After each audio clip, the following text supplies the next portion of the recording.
Welcome to the Mind of Moguls podcast, where we talk all things moguls. And what's on your mind? Let's go. Let's do it. Welcome back. Welcome back. All right, so what is we doing? I gave this up to Monique to let us know what we're talking about each session, each episode. So, ooh, y'all. So, wait, before we get started, we do want to say that this episode is sponsored by the PanCake Bakery. yes. So we are so appreciative. And if you would like to sponsor any future episodes, please send us a message at mindofmoguls@gmail.com and we will get back with you. Yes, absolutely.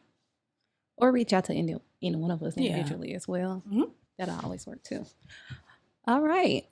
So today's conversation, it's a touchy one. So I felt like we, people really don't know who we are in a sense. Mm-hmm. And what kind of brought this whole thing together is kind of the fact that we have a lot in common about our life. And we kind of talked about it in our introductory episode. But today, I think, so y'all can get a gist of where we're coming from, we want to talk about dating and divorce and like just going over just basically like being a divorced mogul and how we kind of got here. Ooh. Okay. Well, I will first say, and I've been seeing, so this topic is very timely because there have been a lot of breakups. Yeah. So Jeannie Mai and Jeezy. Oh my gosh. And Tiana Taylor and Amai. Yeah. So, and I posted, I was like, people see the wedding and they don't realize it's work. Yeah. Marriage is work. And I think I have to give credit to my ex-husband. He used to say that when we were planning the wedding. It was like, I feel like we are not doing everything we can do to prepare for the marriage. Like we're getting everything ready for the wedding. Ooh. But we're not preparing for the marriage. And I think like looking back on it, which I will say, like this episode is not going to be like a bash our ex session. Because I will say both of us, from my perspective, both of us separated, him living his best life, me living my best life. Right. We are better apart from each other. So, while I wish him the best, and I'm sure he wishes me the best, there were things that that word accountability, comes into play. So I take full responsibility for my part, right, in the demise of that relationship. Yeah. So, and that's growth in itself. And that's kind of what tonight is too. Like we ain't even talked about this amongst each other really. So this is real raw. Yeah. But yeah, and it's kind of, it just shows growth in the fact that we are at the point that we are right now today in our lives. And I will say, as far as the accountability goes, it takes a lot to look at yourself and evaluate, okay, what role did I play in the demise of my, failed marriage or my, divorce or failed relationship? Because sometimes people don't even make it to marriage and they, end it early. And you really have to be able to step back and take a look at yourself and say, okay, after the hurt or in the midst of your hurt, what role did I play? Yeah. And I had to do that myself in my situation because I literally was so angry that it was happening to me that I couldn't even take the time or step back away from the situation to say, what did I do? Yeah. how did this happen? I was just so busy and so frustrated with the fact that it was happening. And I mean, from every little girl dreams of like getting married. And so when that dream comes to a halt, to an end, it's like, and one, it's frustrating, it's sad, you feel a bunch of different emotions, and it's embarrassing. You know, I think I went through just a time where I withdrew from a lot of people because I was just embarrassed that, you know, I had believed God, I had, you know, was the pinnacle or the inspiration to quote unquote so many people. And then for it not to work out for me, it just was like, well, you know, what do I have to look forward to if they didn't make it? Right. So it really was, I think that was a big part of it, was being embarrassed and, you know, ashamed, because it's just like, especially being in church. Now I was heavy in church, and so it was just like, this is what you do. You find love, you get married. First comes love, then comes marriage, then comes the baby. So, you know, all of that kind of just played a part in the mental of it, because here I am now back single, right, and back dating. So it was just like, ooh, Lord. Lord, I did what you said. Now what? How'd I get here? So, would you ever get married again? The Lord will have to direct me in that. I will say, back on the humility thing, like that was a huge, huge thing for me. Like, I was so embarrassed because we were kind of, like you said, too, a couple that everybody kind of looked at. We had started a YouTube page and started all this. Like, he's a very popular person in our community because of the industry that he works in. So every time you saw him, you would see me at events and things of that nature. So the humility part of it, what helped me was, like you said, I drew back from a lot of people too, even my family. And I was at the point like progressing in my design career. So I was doing fashion shows in the community. I was like out there. And when that happened, I didn't want to do any of that anymore. I was just so ashamed. I just went into hiding. And what helped me in that hiding is opening my Bible and reading what it said about humility. Because God rewards humility. And when I saw that, I said, okay, God, this is a part of your plan. I don't know what your plan is for me, but I trust you. And that's I mean, and even, yes, trusting God with a bigger plan, but that has been a big thing when trying to step back into dating. Is like trust. Because, like, I mean, you even from like a mom's perspective, learning to trust somebody new around your child, and you know, but trust, just even dating somebody again, it's just kind of like, it's real scary. It's like Brown said, I'm gonna eat your nothing, eat your nothing, and then you're like, nah, never mind. Come on, baby, come on back. It's a lot. The guy that I dated right after my ex-husband, he told me, he made me like look him in his eyes, and he was like, your ex-husband's repercussions belong with him. And he was like, we can't grow or build anything if you are punishing me for what he did. And so you know, he taught me a lot. But the whole thing is crazy.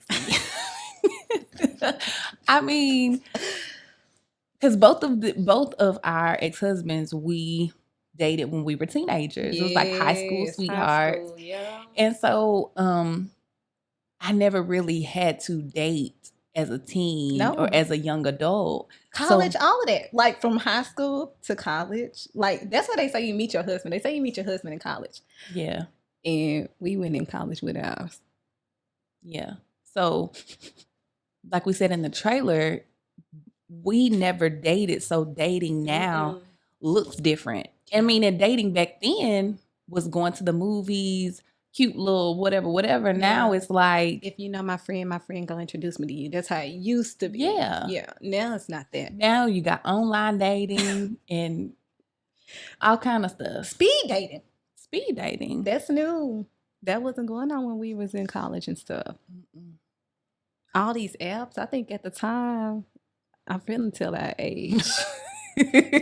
Tell it. The Black Planet. Yes. In MySpace was like where you kind of picked up people. Yeah. And all that stuff is like that was back in like AOL days, like that chat rooms. We were scared of the internet for real then. Yeah.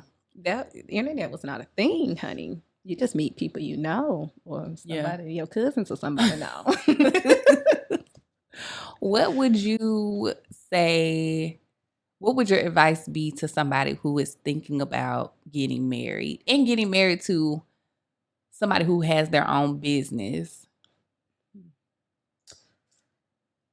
I would say make sure you're confident in you and what you bring to the table for that marriage. That's good. Before you marry. Because oftentimes getting in a marriage, you kind of get lost in the person that you're marrying. And you put your stuff, yourself to the side. Do you think men do that? No. That's what I was going to say. Like, women for sure get lost in their husband and being their helpmeet and all of that stuff. But I can't say I've seen it happen. I'm sure it happens. Yeah, I'm sure it happens that a man will do that for his wife. So I'm not discounting any man. I just, for myself, have not seen that happen. Yeah. But find yourself. Yes, I totally agree. I think I would say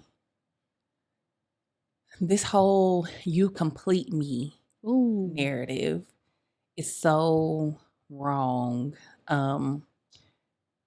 Because you should be complete when you meet the person. Absolutely. That's a good. I need to put that on a shirt. Don't know half of you. I need to put that on a shirt. Be complete when you meet. For sure. Because it's going to be some times, and that whole 50-50 thing, that's a lie. Because some days I only had 20% to give, and my husband had to pick up 80. So 50-50, I don't know about that. Let's take numbers out of marriage. That's probably what people really need to do, because it ain't no way. You can't really measure. It's really all of you and all of me. Yeah. I mean, on everything. And I think what brings divorce and what brings separation is the lack of communication. 100%. When it comes to discussing what you got going on and what I got going on and what I'm feeling, or what your partner is feeling. I think that when you learn how to effectively communicate and learning each other's communication styles, I think you have, I'm not saying divorce won't happen to you, but I think it's less likely when you learn and know how to communicate. But also in the communication, you're both not just talking, you're actually hearing each other. That was something that my partner would say about me. Like, I would... You were hearing but not listening. I would not listen. Yeah. He said, I was telling you.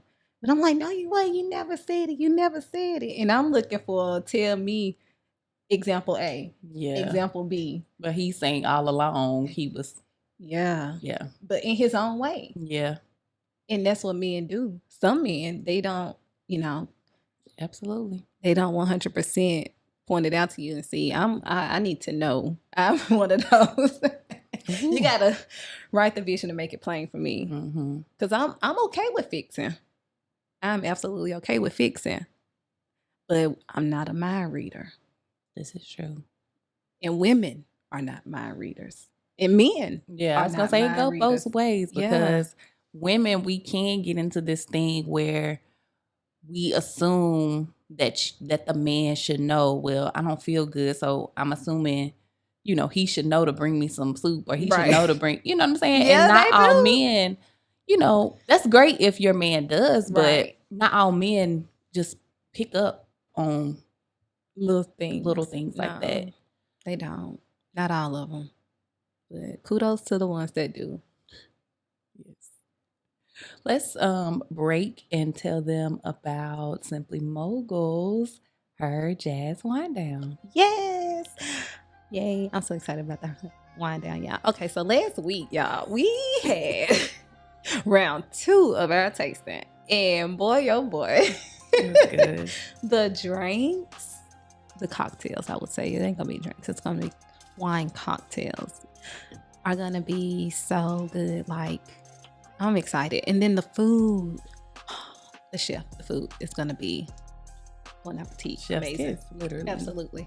So we only have about less than 20 tickets left, and the event is taking place September the 30th. This is next Saturday, not this coming Saturday, next Saturday in Chattanooga, Tennessee. And the tickets are $65. And y'all feel free to bring a friend, bring a date. We got a raffle going on. We're raffling 2 tickets to the Falcons game in October against the Washington Commanders, I believe it is. So, yeah, we want y'all to come out, have a good time with us. And we are just so excited to sing and dance and vibe and just have a good time. Yes. And shout out to our event sponsor, Carter Murphy Exclusive Travel, where they make travel easy, elegant, and exclusive. Yeah. So, all right, back to the discussion. Okay. How do you feel about these high profile, celebrity power couples calling it quits? Well, I hope Tiana Taylor and I hope they get back together. That one hurt my heart because, okay, crazy story. Kind of crazy. But my ex actually played basketball against him. Oh, against him. Ooh. In high school. That is crazy. Yeah. So he and I, we always used to watch their show, and we used to say we really kind of close to how they are, their friendship and everything. We kind of mirrored ourselves after them and just enjoyed watching them as a couple. So to see them go through this stage is kind of disheartening, because I really looked up to them. They were a role model couple for me, and they just appeared to have such a great friendship, such a great relationship. And I actually love their love style. They did everything their own way. Yeah. And they stayed true to each other. And, they never tried to be what media wanted them to be. As big as they are in the industry, they never tried to be what, media wanted them to be. And that's what she said. She was like, look, this is our personal business. I'm just letting y'all know this is what's happening, because the narrative and some of the stories are getting out of hand. But she was like, this is, at the end of the day, this is my best friend. Yeah. And, I just, for the kids. But at the same time, when it comes to the kids, sometimes you cannot choose to stay in a situation where you're not your best self as a parent. For sure. Just for the kids. I agree. I get that question so much. What? Would I make it work for the sake of our child? Because we had a child. And what's your answer? Co-parenting. We are the best we're not the best co-parents, but the co-parent relationship is better than the husband-wife relationship was. I wouldn't say it's better. I mean, yes, I will say it is better, because we didn't really get to be husband and wife for real. We was fiancés longer than we were husband and wife. How long was you married?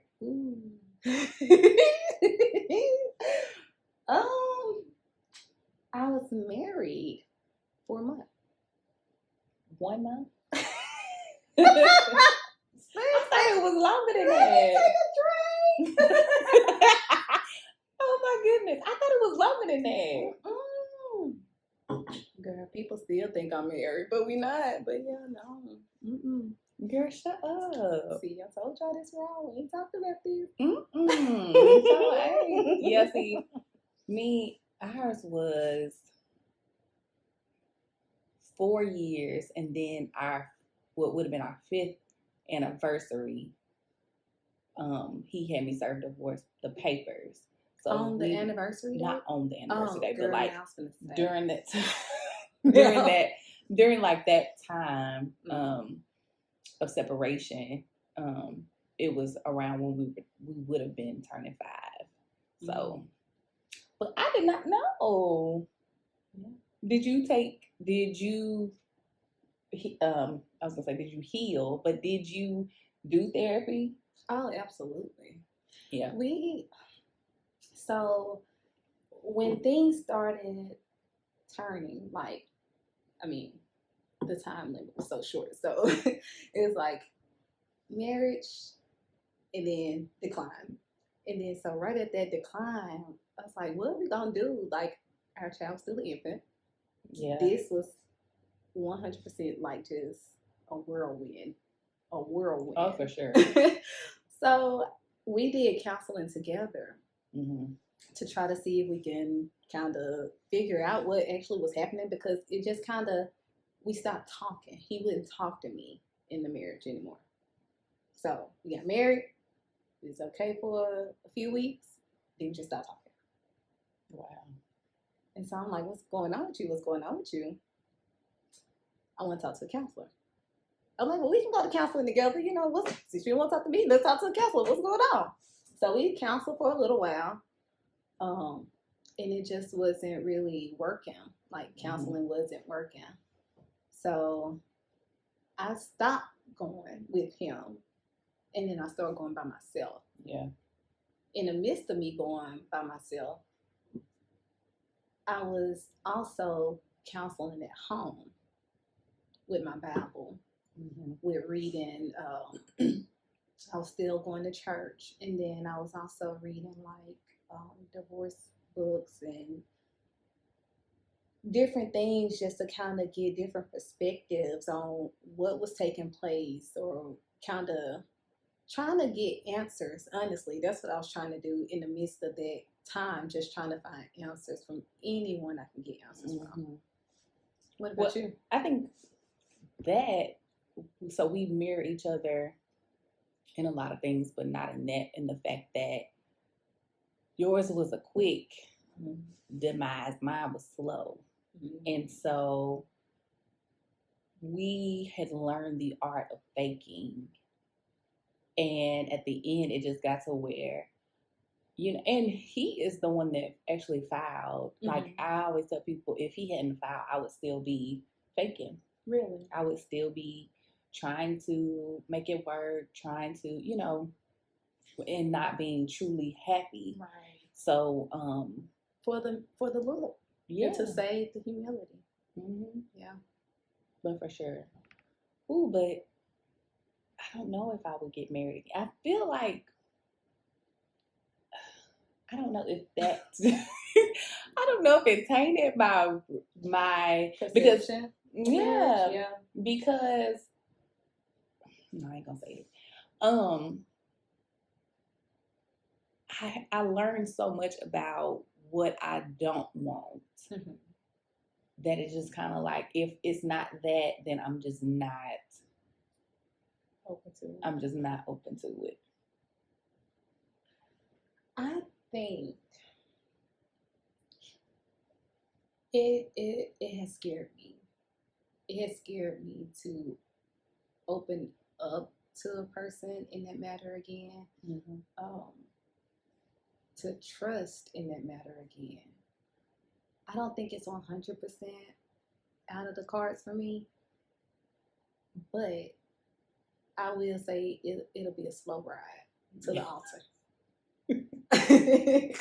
And I'm not even gonna say that as if we didn't do a slow ride to the altar, because like you said, we was together from high school to college. A long time. Over 14 years. Yeah. So I think if the Lord come down from heaven and tap me on my shoulder and say, that's him. And I'm saying, okay, Jesus. Because we gotta be obedient. We do. And what I am learning now, the guy that I am dating, he is very big on like me asking for help and allowing him to help. Because in this, well, first of all, I'm the only child, so I've always learned to play by myself. 100%. And then both of my parents passed away, so I just have had this secluded outlook on a lot of things. Right. So being independent and, so after the divorce, I was like, well, shoot, I definitely got to do this by myself. Right. So I'm going to make the best of what I have. So building businesses and being a mogul, I will never forget I was bringing furniture in the podcast studio and the podcast studio is upstairs. Right. And I had took a picture of the love seat in this studio. Mm-hmm. And he was like, and so how you get that? And so how did that get upstairs? And I was just like, I sent the face like, he was like, please don't ever do that again. Not because it's not, first of all, it's not safe. Right. You could have pulled your back, you could have done, but y'all should have seen me pushing the thing up the stairs. And he was just like, you have to learn to break that sense of gotta do it on my own because nobody can love that out of you. No. That's something that you have to learn to let go before anybody can come in and love you properly. Right. That's something that you got to do on your own. And so he was just like, so every time I like ask for help or ask for something to eat or just, any kind of little thing that I could have done in my own strength or by myself, he's just like, I'm proud of you because I know how hard it is for you to ask. So definitely. Oh, that's me. I used to get told all the time, men want to feel needed. Yeah, and women want to feel loved. Ooh, that's, we just know how to do for ourselves a lot. Yeah. But being a mogul, we are very independent. Mm-hmm. But it's not to say that we want to stand on our own all the time. Yeah. It's just kind of the cards we were dealt. Mm-hmm. And it's almost like a survival instinct. So we kind of don't know how to be soft or, dependent. Ooh. Mm-hmm. Yeah. Ooh, that's tough. Yeah. Learning to be fully in my soft girl era is something that it's a daily decision to do. Like, everybody say that. Like, they want to do it. Like, everybody, hashtag soft girl. I wouldn't know what to feel like. Like, y'all, I would really be, like, struggling to be a soft girl. Why? Because you got to have something to do? What do you think a soft girl is? Somebody who's used to having another person wait on them. And I'm usually the person that's waiting on somebody. I'm always checking to make sure you got what you need, making sure everything is in order. Y'all, when they said help me, I was like the pusher. Like, I'm that, yeah. So I don't know how to sit back and let somebody push me. Mm-hmm. But if somebody came along, would you even be aware and would you even be open to it? Yeah, because the one person I dated, he was like that. He was.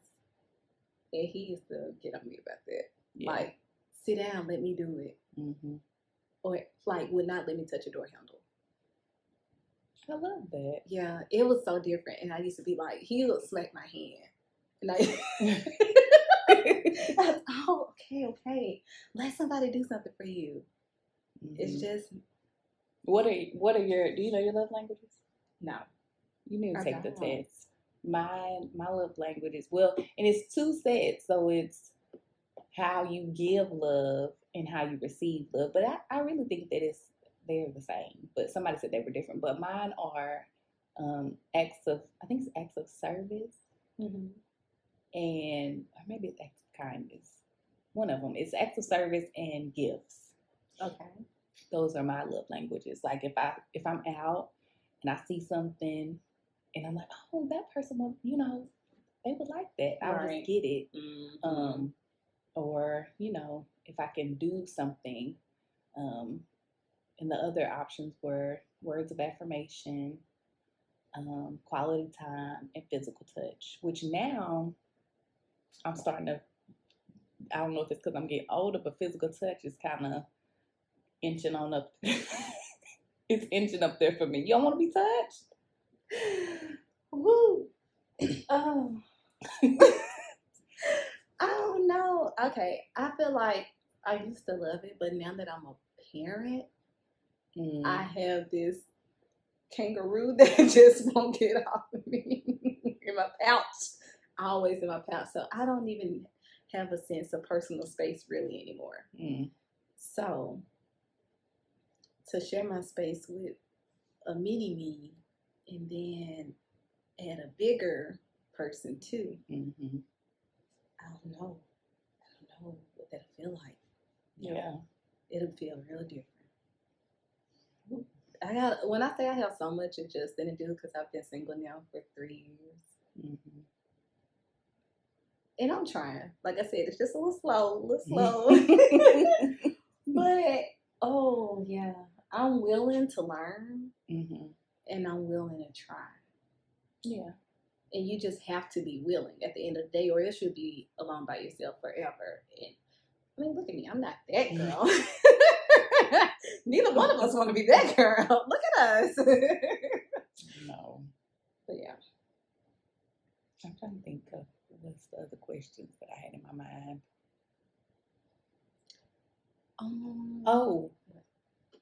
So how do you think seeing relationships in your parents and grandparents, how has that played a role in your relationships? Has it played a role? Because I can't say, well, I wound up mirroring my grandma, the relationship that I saw the most, which my mom's mom raised me with her husband, he's not my biological grandfather, but he's been around since I was 3-4 years old. So a lot of what I saw them do and what I saw in him, I ended up marrying. And a lot of the character traits were similar, and I ended up being or doing the exact thing that I would be like, Granny, why? You know what I'm saying? Or you know what I'm saying? Or not to say that he was a bad person or a bad man, but just some of the things that, could have been done better or said better, which we all have room to grow and get better. But I think for sure they say you are what you eat or you are what you see. Right, yeah. Literally, I became that. I mean, but they're still married and happy and retired and, living their best life. Yes. So, what you think? I think so crazy again situation. So my parents, I grew up in the, double parent household. So my parents are married when me and my person were dating and everything. So I knew because I grew up in a marriage that I wanted to be married in my life. And my parents had been together from high school. So I was like, okay, I'm going to marry my person from high school. So in a sense, I married it. Not the same characteristics because growing up, my dad wasn't very vocal and interactive. And so I wanted my mate to be a fun and energetic and entertaining person, someone that wasn't always working. Yeah, because my dad was always working. So we really didn't get a lot of time with him, just my mom and me. So I knew it was some things I started picking out that I knew I didn't want. Yeah. And some things that I knew I did want. So it did play a role. And not to say that it was, a bad role, just, you played a part. It played a part. So in college, my parents, while me and my mate were together, when I left for college, my parents actually divorced. And so that just turned my world upside down. Yeah. And I actually cleaned to my mate at the time when that happened, because that was my world. That was what I grew up in. Yeah. And so that was my first time even dealing with divorce or knowing what divorce, really was. So it was very difficult for me, even though I wasn't in the home, coming back, and my world was completely turned upside down when I came here. It was just a lot different, and it was hurtful. It really was hurtful, and I just knew then I never wanted to experience that, or I never wanted to put my child through that at any age. Even though I was a young adult in college when it happened, I knew then I never wanted that. And then around the time that me and my mate got married, my parents actually ended up getting remarried. What? Yeah. So I was like, okay, so they really, really, really love each other. I knew they loved each other, but thank the Lord, y'all scaring everybody, making us go through all this. And I was like, I was happy. And I was like, okay, so it's the light at the end of the tunnel. So now that people know that has happened with my parents, and they know that me and my ex have experienced that, it's almost like they kind of want you to get back together. Want us to do that because of what they saw. Would you get back with your ex? I cannot answer that question. My ex is not available. Mine ain't either. But I can answer it. No. No, I tell everybody who is a mutual friend of ours, he can't come back. Yeah. And I don't want to go back. So, what? That's not to say that he would want me back. Right. I'm just saying, from my perspective, I think both of us, like I said, are better apart. Right. His life flourishing, my life flourishing. And I honestly think, I was talking to my godmom the other day, and you know how I said the trailer that my mogul move is happening soon. And we've been talking about me potentially relocating and just figuring things out. And so I gave myself 3 years. Right. And I was talking to my godmom. I said, I really do think it might be potential husband's prayers that's gonna push you, that's pulling me from where I am. Okay. I don't think that my husband is here. I don't either. So I just, because the guy that I'm dating, we've talked about, marriage, and he's older, and I haven't closed the door on kids. Me and my ex-husband, we had a stillborn son. So I think I do want kids. I want twins, actually, and I want to be done. But the guy that I'm dating, he's so sweet. He checks off a bunch of stuff on my list, but he does, well, I don't want to say he doesn't want kids. He said if he had countless dollars, he would have as many kids as I wanted. But he also, we haven't really came to a concrete thing on marriage. I think he's okay with having a lifetime partner, and not really putting it on paper, because, our generation feels like marriage is just paper. Oh, okay. So I kind of said that myself, and I feel kind of bad for feeling that way a little bit. Why? Because it's not in the word. And as a Christian, I want to live right. And I don't think that means that if I don't get married that I ain't go see the pearly gates. However, I need to dig a little deeper in my Bible to see what the Lord say about it. But I do feel like I would be okay with just having a companion. Because divorce to me was harder than the wedding and marriage situation. Of course. Oh, yes, for sure.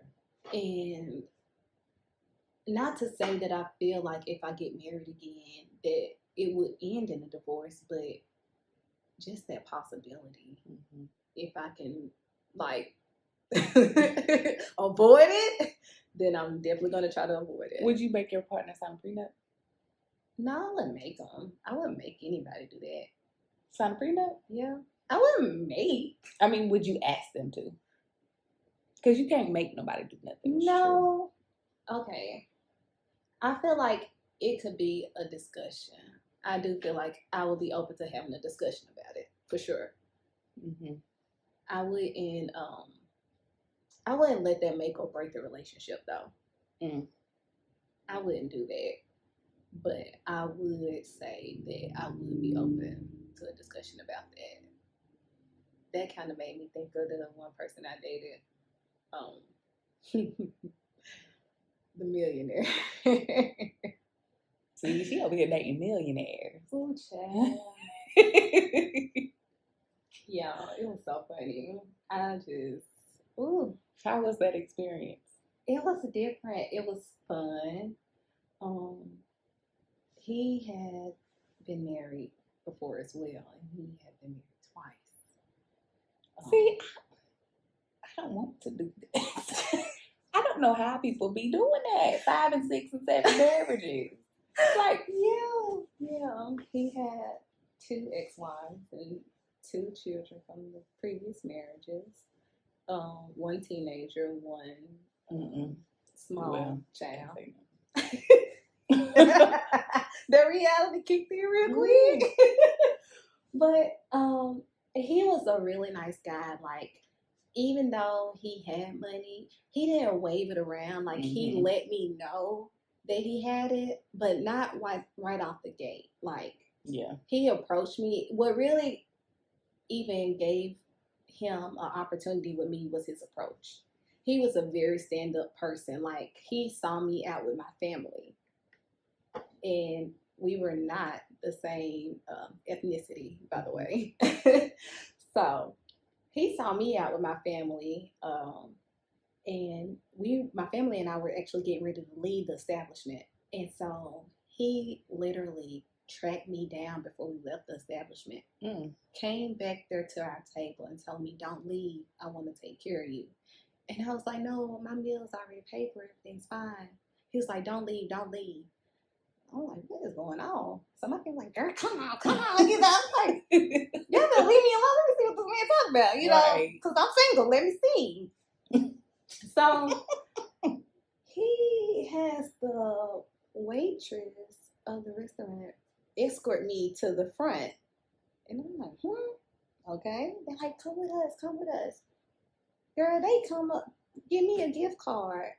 Talking about this for your next meal to the restaurant. And so before I left, I just went to him and told him, "Thank you. You didn't have to do that. That was a really nice gesture." And so he was like, "No, it's perfectly fine. I wanted to do that for you. And you don't owe me anything. But if you would just allow me the opportunity to exchange numbers with you, I would really love the opportunity to take you on a date for us to know each other." Right. I was like, okay. Good approach, because you wasn't scared, you know. Right. And it wasn't even about the money. It was literally, that had never happened to me before. Because we never have been in this dating world. Yeah, we haven't been. We met when we were in school. Yeah. So we did. I exchanged numbers, and I prayed about it. Of course, I prayed about it when I got home, and I was like, I don't know this man Jesus, but I mean, we gonna see what you say. I'm gonna be. So we ended up texting for like a day, and he was already asking, okay, when the next time I'm gonna see you? I want to see you again. Ooh. And I was like, oh, this is this is fast. He's like, I just want to take you on a date. And I'm like, okay, where would we go? And so he's like, well, I live downtown. I'm like, okay, I can do downtown. I work downtown, so it'll be fine. So we went to a nice restaurant downtown. It was a restaurant I had never been to before. And he asked me if I wanted to drive up. I wanted him to pick me up. I said, no, I'm going to drive. You're not coming to my house. This is millennial dating, y'all. I don't know. And I got a child, so I'm super protective about that. So we met at the restaurant, and y'all. Did you tell somebody you was going? Absolutely, girl. I shared my location with like 3 people. They was clocking me. Do you understand me? Clocking me. So we get to the restaurant. We have a nice meal. We just sitting and talking at the bar, and y'all. He ordered my food. He asked me what I wanted. He was like, speaking for me to the waitress. He's like, just what you want, and I'm ordered. And I'm like, this is different. That is different. So I'm like, okay, I'm gonna have to get accustomed to sitting back. You can't always be in the driver's seat. So, and the day actually went really well. Mm-hmm. And, we said bye, just hugged or whatever. He walked me to the car. But in the day, he just kind of talked about what he did and how he's ready to date again and how attractive he found me and stuff like that. And we talked about business a lot or whatever. And he actually is a mogul too because he owns several businesses too. Mm-hmm. But it was just kind of refreshing to meet someone on that level and not feel little sitting next to them. Yeah. But I don't know. I mean, it didn't work out for other reasons. I'm a little picky. So, yeah, it didn't work out. But that was a good experience, and it let me see kind of what I'm capable of. Mm-hmm. And it kind of just told me, Minique, get ready. Ooh. That's what it told me, get ready. Mm. Have you had any dates that did not work, but you found, some type of lesson in that date? Dates or dating, like a specific? If it's a specific person, it would be considered a situationship. Is it? Absolutely. If it's not a relationship and y'all just dating, it's a situationship. Mm. Unless you want to call it a relationship. But it ain't a relationship because y'all just dating. It's so much. It is a lot. Courting and talking. Mm. I think I have not been on many dates, like, because I am very no nonsense when it comes to like my time. Mm-hmm. Because I work a lot. Mm-hmm. Like, you really have to come at me the correct way. 100%. So I don't really go on a lot of dates. The guy that I'm dating, we met through a mutual friend, and just kind of kept in touch from when we first started talking. Mm-hmm. But that was after the guy that I was dating right after. So I really only have dated 2 people, really, like since your divorce. Mm-hmm. Yeah, because I don't be. I'm the same way though. I can't say that I have had a lot of dates either. Like that was probably my first date since my divorce. Yeah, I'm trying to think. I did. Okay, no, I just told a lie. Woo. Okay, that was not my first date since my divorce. However, this year it was my first date. It was my first date this year. And it's September? It was June. No, I'm saying it's September now, so all year you just had that one day. Well, you doing better than me. I had none. I mean, like I said, but look how hard we work. Yeah. That's the thing, like you said, nonsense. Like me, I'm real. So I work on my hands, and so do you. Mm-hmm. So a lot of times it's hard for me to communicate like all day like a person would want you to. Or even at night, once my daughter gets out of school, being a mom. Mm-hmm. So my time is really valuable to me.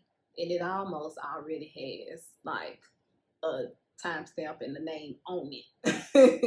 So to get my time, like she said, you gotta come correct. Like you gotta make me feel like, you're no nonsense. You're not gonna waste my time at the end of the day. Because a lot of times, even in conversations with guys, like we can exchange numbers, but if you text me all day, every day, and it's the same conversation, you may not get a text back from me. Mm-hmm. It's gonna stop. I not to be mean, but I just can't do it. Where's this going? Where's it going? Yeah, I have a hard time. It just goes back to like the independence of it all. Mm-hmm. Like allowing him to plan dates and allowing him to, be the man, I guess. But that's not to say women can't plan dates, because men deserve dates too, absolutely. That too. But I'm learning how to take a step back and allow him to, hey, I got us reservations, like be ready here. Oh, that's yeah. He did that. He picked the place. He just told me what time. He said, tell me what time you'll be available, and I'll pick it, and you just meet me there. Yeah, that I was like, oh. And that's part of living in the soft girl era. It's like when accommodations and arrangements are made, it alleviates so much stress, anxiety. When things are taken care of for you, it makes a world of difference. It does. It just almost, it makes you feel kind of empty though, in a sense. Like, I ain't got to do nothing. I'm always used to doing something. I ain't got to do nothing but show up. I don't know how to really just show up. I do. I did that day. I had a babysitter. So that really helped. That, and in the midst of our dating, the guy and I, he was like, he wanted to take me on trips, and you wasn't ready. I was not ready.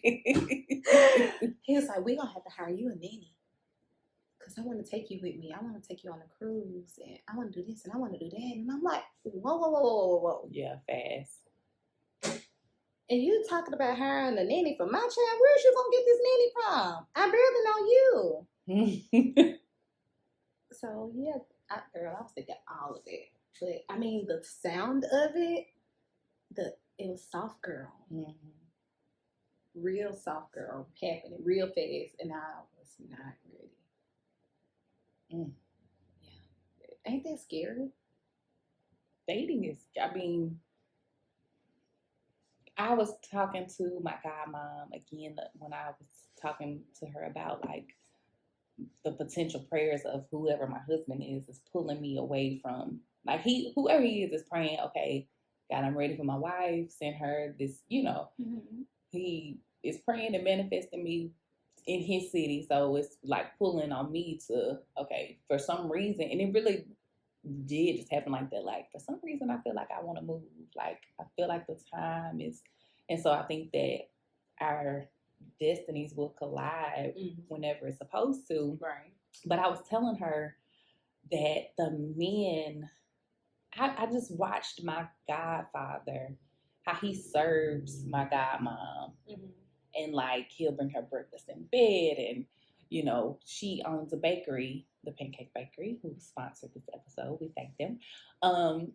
She owns a bakery, and she could say, "Hey, babe, I need to hang this picture, or I need to," and you should see how quick he going to get a hammer. You know what I'm saying? Yeah. And it's just that old school type of love. I don't know if we have that. Like, even I was my old daycare, Rainbow Daycare, the owner, Miss Hayes, her husband, Mr. Hayes, he is, just will go out of his way to help, and not even just help their wives, but help women. Just like, if your battery dead, they out there under the hood, trying to crank it. You know what I'm saying? Our generation, I just don't feel, they gonna call somebody or be like, do you want me to take you where you need to go, and not try to fix the situation, which is admirable, but give you half the money on it. They ain't gonna pay for the whole repair. But that brings me to that person I showed you on TikTok.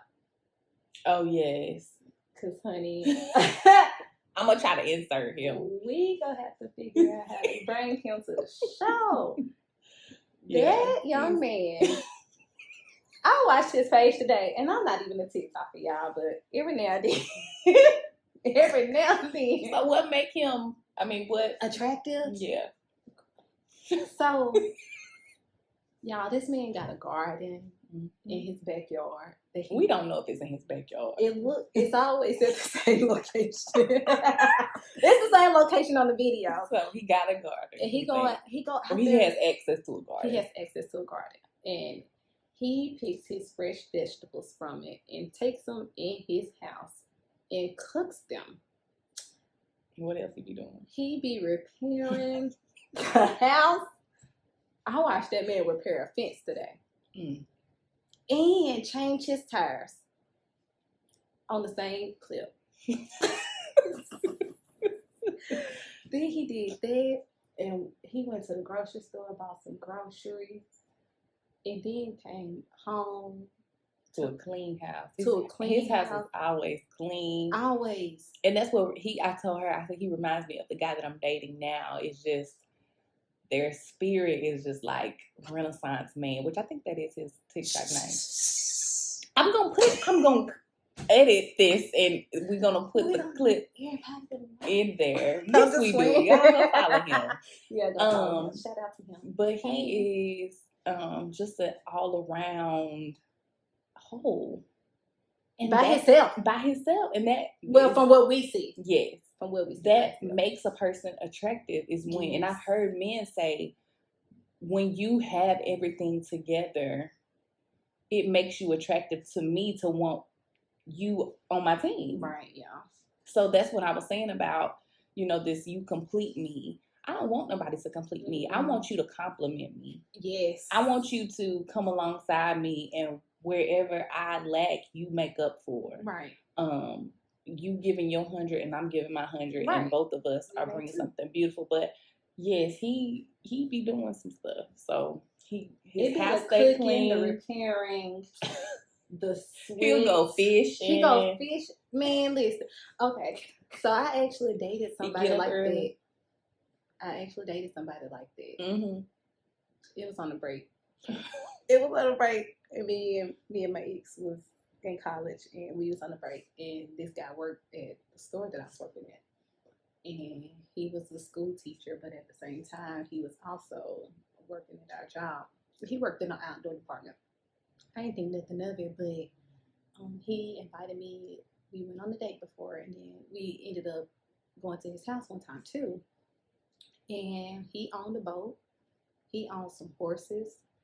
He was repairing cars. He had several cars. His house was clean. It was just him.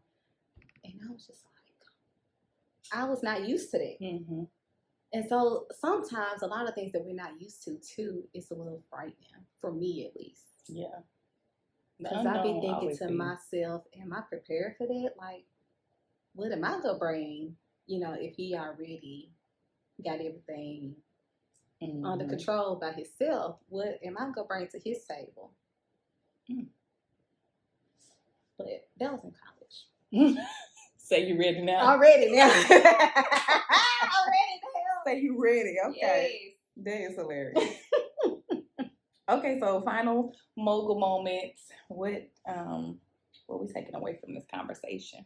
What is on your mind about the 2 D words, dating and divorce? Ooh, okay. Well, I'm gonna take away from this conversation is being open to approach the soft girl era. That's all I'm gonna take away from this conversation. And as far as divorce goes, even though it's scary, there is light on the other side of that demise. I mean, look at us. We can sit here and laugh and, you know, be at peace in talking about it. So that's kind of what we wanted to bring light to at the end of the day as well. Like, to show women who may be going through it that you're going to be okay. Yeah, for sure. Because we kind of went through it at the same time and didn't even know we were going through it at the same time. Yeah. So what about you? I think learning the faster, I think there's a fine line between fighting for the marriage and learning when it's over.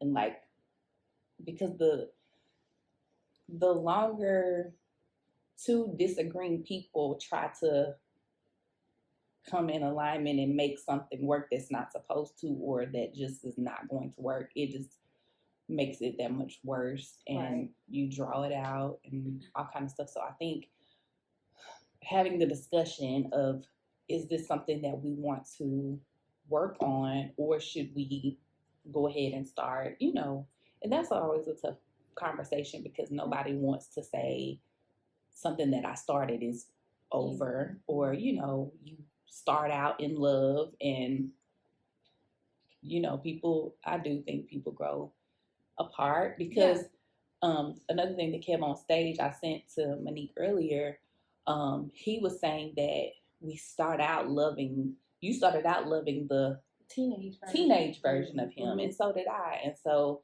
as you grow, both parties are growing. And so he has to learn how to love the growing part of you, and you have to learn to love the growing part of him. And if you're not on the same page, it's just hard. So I would say learning whether to cut it off, or, you know, if it's something that you want to work towards. I think the quicker you do that, the easier it is. And then as far as dating,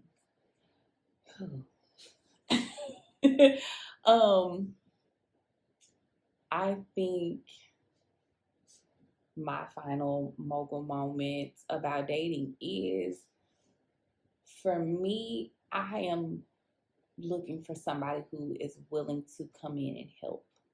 And so I'm in this big moment of like, well, not this moment, but like this season of either asking for help, receiving help, knowing what help looks like, you know, being willing to both ask and receive.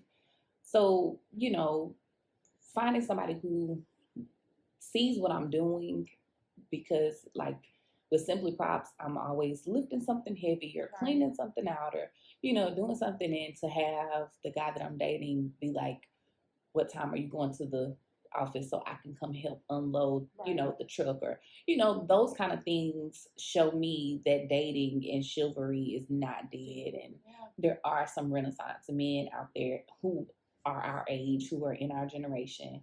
And so I think, I don't think it's lost, which is, thank God. Yeah, that TikTok man showed me it's gone.